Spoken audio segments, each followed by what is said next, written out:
الحمد لله رب العالمين والصلاة والسلام على سيد المرسلين اما بعد فاعوذ بالله من الشيطان الرجيم بسم الله الرحمن الرحيم الصلاة والسلام عليك يا رسول الله وعلى آلك وصحابك يا حبيب الله.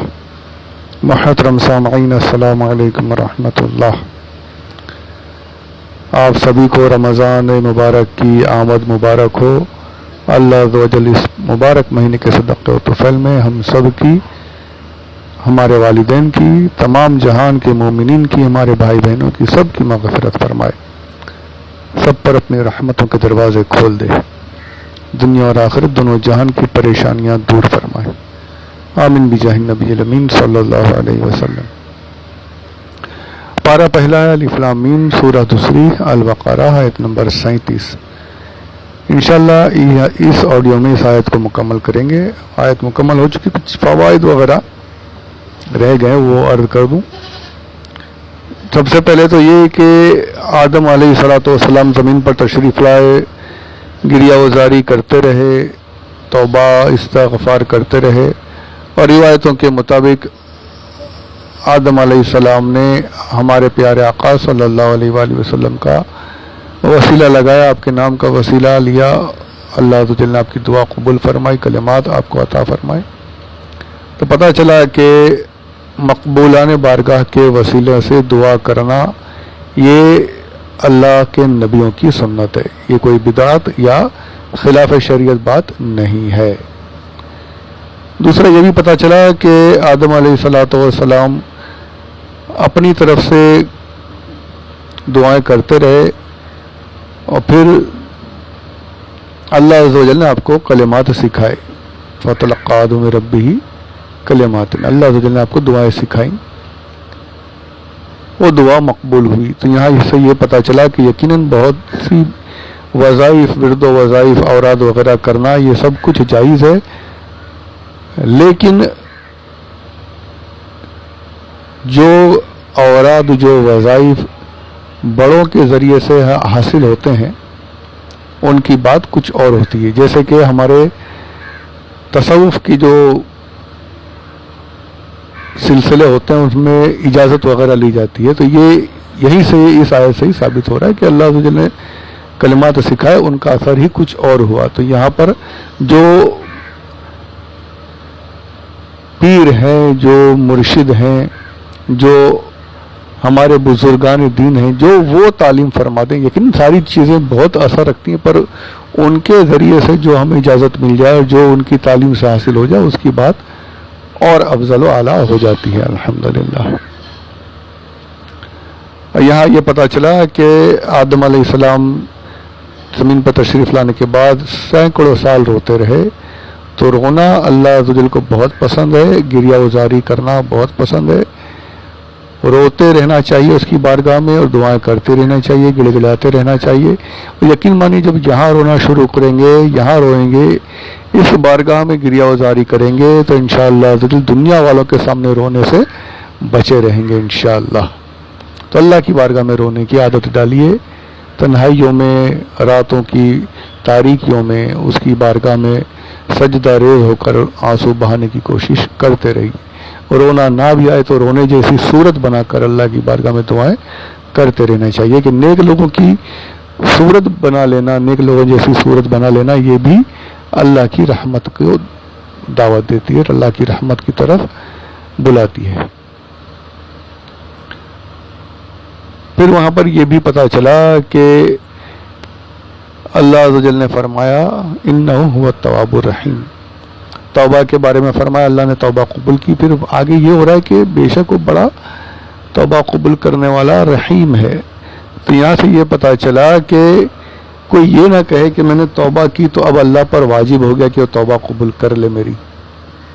جی نہیں، اللہ عز و جل نے فرما دیا انہ هو التواب الرحیم، کہ توبہ قبول ہوگی تو یہ اس کی رحمت سے قبول ہوگی. آپ کا کام توبہ کرنا ہے، اور توبہ کو قبول کرنا یہ اللہ کی رحمت پر منحصر ہے. تو توبہ یہ کوئی نہ سمجھ لے کہ میں توبہ کر چکا تو اب اللہ پر واجب ہو گیا کہ میری مغفرت. نہیں، یہ ساری باتیں نہیں. اس کی رحمت ہے. اور میں نے رحمت کے بارے میں پچھلے آڈیوز میں عرض کیا پیچھے کہ کیسی رحمت ہے, کتنا رحیم ہے وہ. تو یہ اس کی رحمت پر منحصر ہے کہ وہ کب ہماری توبہ قبول فرما لے, جلد یا بدیر, جیسی اس کی مرضی. اور یقین مانیے کہ اپنے جو نیک بندے ہیں ان کو بہت بہت زیادہ آزماتا ہے, بڑا پسند فرماتا ہے. ان کا رونا, ان کی گریہ ازاری, ان کی توبہ, ان کی دعائیں اسے بہت پسند آتی ہیں. دیر ہونے میں دل چھوٹا نہیں کرنی چاہیے کہ میری توبہ قبول نہیں ہو رہی, میری دعائیں قبول نہیں. یہ سب شیطانی وسوسے ہیں. اب یہاں پر یہ بھی دیکھنا ہے کہ جب آدم علیہ السلام زمین پر تشریف لائے تو آپ نے سب سے پہلے جو عبادت کی ہے وہ اللہ کی بارگاہ میں توبہ کی. توبہ کی آپ نے. انسان جب زمین پر تشریف لائے ہیں تو پہلی عبادت جو ہوئی وہ توبہ ہوئی, توبہ کرتے رہے. تو توبہ کا دامن کبھی نہیں چھوڑنا چاہیے, ہمیشہ توبہ استغفار کرتے رہنے چاہیے, اپنے گناہوں کی معافی طلب کرتی رہنی چاہیے, توبہ سے اپنے رب کو راضی کرنے کی کوشش کرتے رہنی چاہیے. پتہ نہیں ہم سے, اور پتہ نہیں کہ ہمیں تو پتہ بھی ہم کتنے گناہ کرتے ہیں. ہر گناہ کی معافی مانگتے رہنی چاہیے, اللہ تعالی قبول فرما لے. کاش ہم سب کی توبہ قبول فرما لے, میری بھی, آپ کی بھی, ہمارے تمام مومنین کی توبہ قبول فرما لے. اس مبارک مہینے کے صدقے میں ہم سب کی مغفرت فرما دے. آمین بجاہ النبی الامین صلی اللہ علیہ وسلم. کچھ اعتراضات بھی اس آیت پر وارد ہوتے ہیں کہ جب آدم علیہ السلام کی توبہ کو قبول کرنا ہی تھا تو پھر اتنے سالوں تک پریشان کیوں کیا گیا. تو اس کا بڑا پیارا جواب یہ ہے کہ اللہ عز و جل اپنے مقبولان بارگاہ کو آزمائش میں مبتلا کرتا ہے اور اس آزمائش کے ذریعے سے ان کے درجات کو بلند فرماتا ہے. یہ نہیں کہ ان کی خطائیں ہیں ان کو سزائیں دے رہا ہے معاذ اللہ رب العالمین, جی نہیں, ان کے درجات بلند ہوتے ہیں. اللہ کو پسند ہے, بلکہ یہ کہا جائے کہ جنہیں پسند فرماتا ہے انہیں ہی آزماتا ہے. جنہیں پسند نہیں فرماتا ان کو تو ایسے ہی جاؤ, میری طرف دیکھو بھی مت, ہاتھ بھی مت اٹھاؤ میری طرف دعا کرنے کی. روایتیں ہیں اس طرح کی موجود ہیں.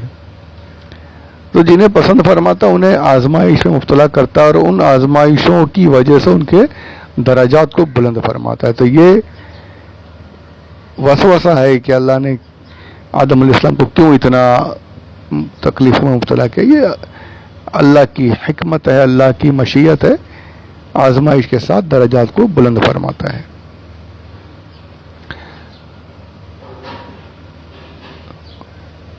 اور یہاں پر یہ بھی ثابت ہو گیا کہ اللہ عز و جل کی بارگاہ میں کسی مقبول بارگاہ کا وسیلہ لگانا جائز ہے. پر کتابوں میں یہ بھی لکھا ہے کہ یہ کہنا کہ فلاں کے حق کی وجہ سے میری دعا قبول کر, جائز نہیں. تو صحیح ہے, یہی کتابوں میں لکھا ہے. پر یہ میں نے پیچھے کہیں عرض کیا ہے تفسیر عزیزی کے حوالے سے بھی کہ اللہ پر کسی کا حق واجب نہیں. یہ ہے اور بات ہے کہ وہ اپنی رحمت سے کسی کی فضیلت کو مد نظر رکھتے ہوئے, فضیلت اللہ جسے عطا فرمائے اپنی رحمت سے ان کے فضیلت کی وجہ سے ہماری دعائیں جلدی قبول فرما لے. یہ اور بات ہے, رحمت ہے یہاں پر, واجب یا بولتے ہیں زبردستی فلاں کے حق کی وجہ, یہ سب نہیں. وہ غفور الرحیم رحمان ہے, وہ رحمت سے اپنے پیاروں کے وسیلے سے ہماری دعائیں جلدی قبول فرما لے. یہ اور بات ہے, اور یہی بات ہے, اور بات کی یہی بات ہے, کسی اللہ کے اوپر, اللہ عز و جل کے اوپر کسی کا حق واجب ہو ایسا نہیں ہے. تو یہ ساری باتیں دھیان میں رکھنی ضروری ہے. اللہ عز و جل میں صحیح عقائد پر قائم رکھے, افراط و تفریط دونوں سے بچائے, نہ کمی ہونے دے نہ زیادہ ہونے دے. ہر معاملے میں میانہ روی یہ اللہ تعالی کو بہت پسند ہے, اس کے نبی کو پسند ہے صلی اللہ علیہ وسلم. تو نہ زیادہ بڑھ جائیں نہ ہی شان گھٹانے میں لگ جائیں. جس کی جو شان ہے, جو مرتبہ ہے, اس حساب سے اس طریقے سے چلتے رہنے کی اللہ ہم سب کو توفیق عطا فرمائے. تب یہاں پر یہ آیت پاک الحمدللہ اللہ نے مکمل کی. انشاءاللہ اس کے آگے آیت نمبر 38 شروع کریں گے. پروردگار اسے قبول فرمائے اور ہم سب کو کچھ سمجھنے کی دوسروں تک پہنچانے کی سعادت نصیب فرمائے. شیئر ضرور کریں, سبسکرائب کریں. مبارک مہینہ ہے, آپ بھی ثواب کمائیں, مجھے بھی ڈھیروں نوکیاں مل جائیں گی, آپ کو بھی ملیں گی جتنا شیئر کریں گے. اب تو یعنی اس مہینے میں تو خوب کئی گنا بڑھ کر نیکیاں میری سنتے رہیں گے تو انشاءاللہ سننے کا بھی فائدہ ملے گا انشاءاللہ, اور زیادہ ثواب ملے گا انشاءاللہ. پروردگار ہم سب کی محنتوں کو قبول فرمائے. آمین بجاہ النبی امین صلی اللہ علیہ وسلم.